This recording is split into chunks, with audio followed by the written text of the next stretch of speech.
नमस्कार। यूपी में आज क्या चल रहा है? राम मंदिर के चढ़ावे से लेकर बदमाश भानु के एनकाउंटर तक सब कुछ बताएंगे आपको। कैपिटल टीवी उत्तर प्रदेश के खास शो 4 के चक्रव्यूह में मैं हूं आपके साथ राधिका राज।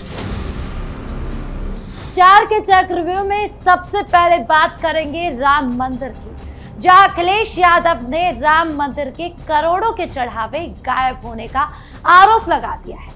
तो ट्रस्ट ने क्या जवाब दिया, पंकज चौधरी अखिलेश को लेकर क्या कह रहे हैं और ये मामला कितना गरमाया है, सब कुछ बताएंगे आपको।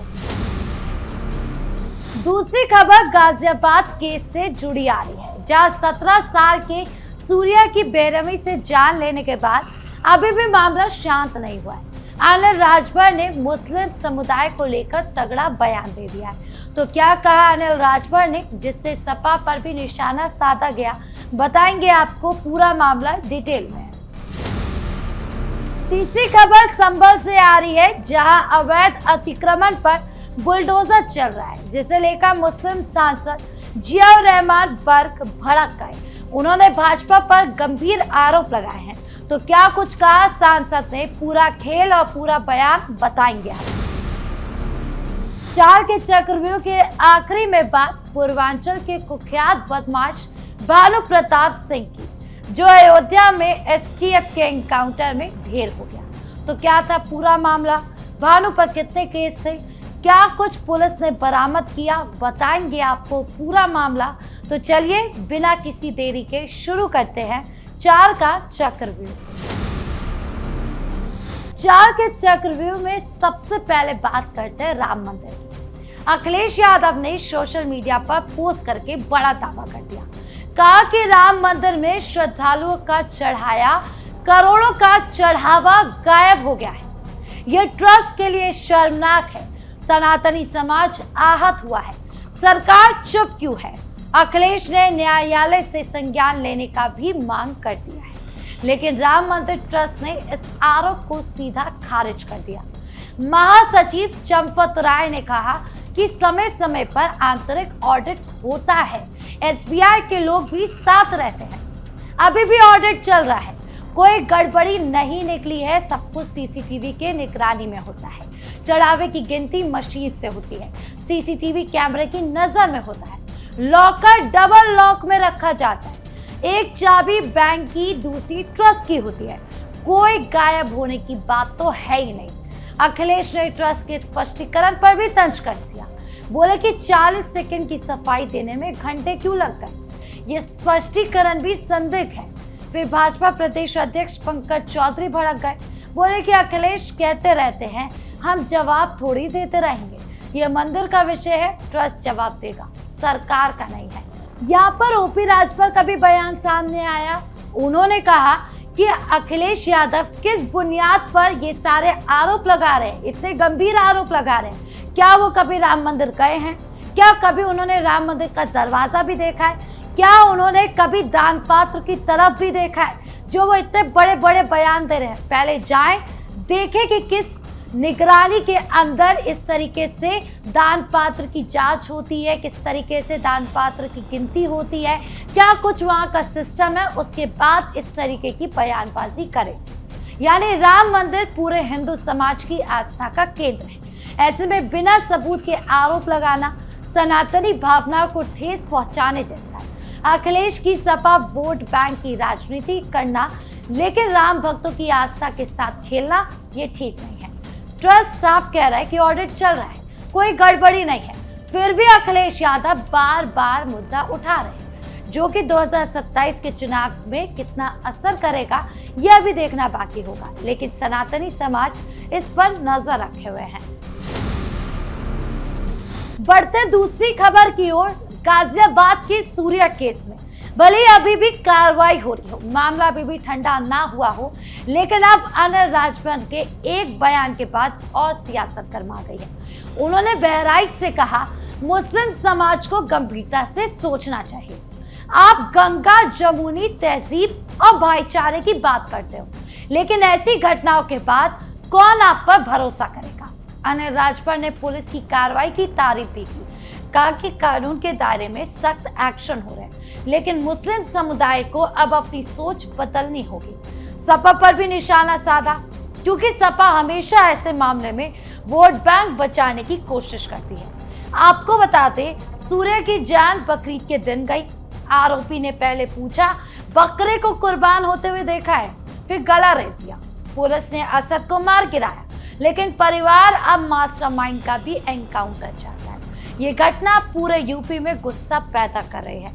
लोग कह रहे हैं ऐसे कट्टरपंथी सोच वाले लोगों पर सख्ती जरूरी है। अनिल राजभर का बयान इसी माहौल में आया है। अब देखना होगा कि इस पर सियासत कितनी गर्माती है। तीसरी खबर संभल से आ रही है, जहां अवैध अतिक्रमण हटाने के लिए बुलडोजर चल रहा है।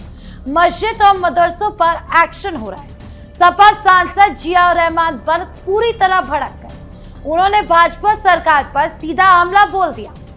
कहा कि भाजपा जानबूझकर मस्जिद, मदरसों और कब्रिस्तानों को टारगेट कर रही है।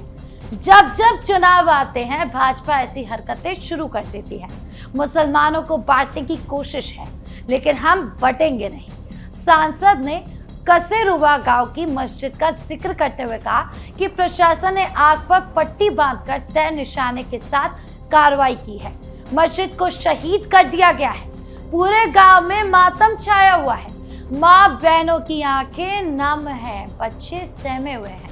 150 साल पुरानी मस्जिद थी, वक्फ बोर्ड में पंजीकृत थी, फिर भी बिना नोटिस, बिना सही प्रक्रिया के तोड़ दी गई।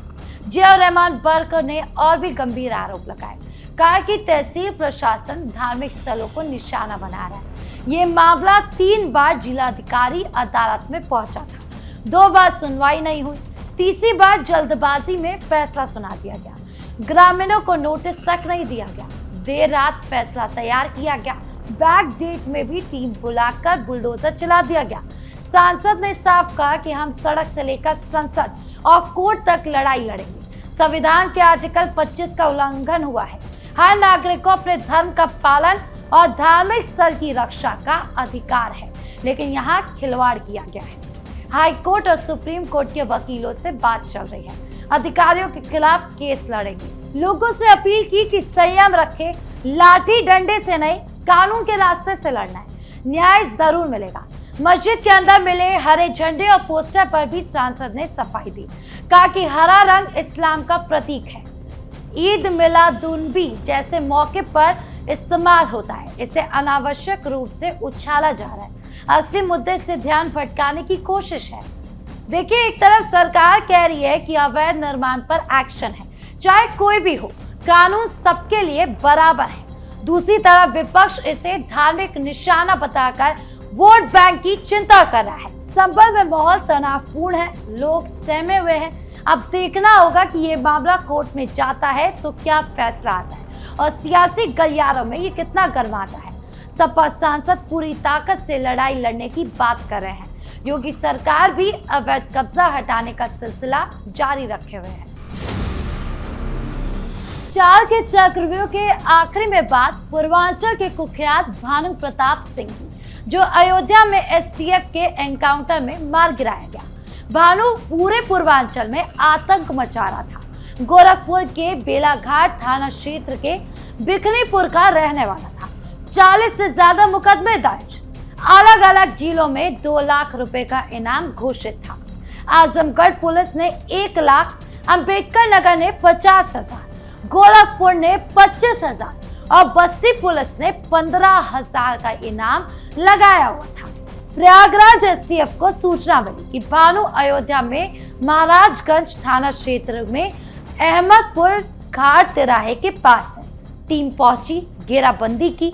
जैसी बदमाश को भनक लगी, उसने पुलिस टीम पर पहली गोली चला दी। एसटीएफ की जवाबी फायरिंग हुई।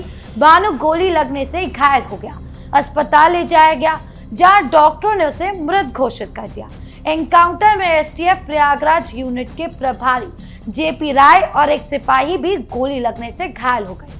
बदमाश के पास से पिस्तौल के साथ AK-47 राइफल भी बरामद हुई।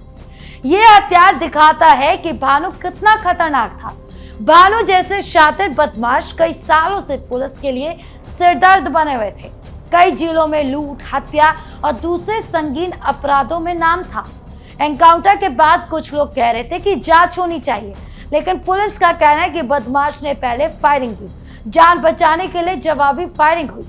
योगी सरकार में अपराधियों पर सख्ती का माहौल है। एनकाउंटर हो या सख्त गिरफ्तारी, बदमाश अब सहमे हुए हैं। भानु का एनकाउंटर पूरे पूर्वांचल में चर्चा का विषय बन गया है। लोग कह रहे हैं ऐसे क्रिमिनल्स का अंत इसी तरह होना चाहिए। जो आम आदमी को परेशान करते हैं, अब उन पर भी शिकंजा कसा जा रहा है। तो 4 के चक्रव्यूह में आज के लिए बस इतना ही। चाहे राम मंदिर का मामला हो, सूर्या कांड हो, संबल बुलडोजर हो और भानु एनकाउंटर, सबको लेकर लगातार एक्शन हो रहे हैं, बयानबाजी हो रही है। आपको इन चारों खबरों में से कौन सी खबर सबसे ज्यादा जरूरी लगी, कमेंट बॉक्स में जरूर बताएं। धन्यवाद।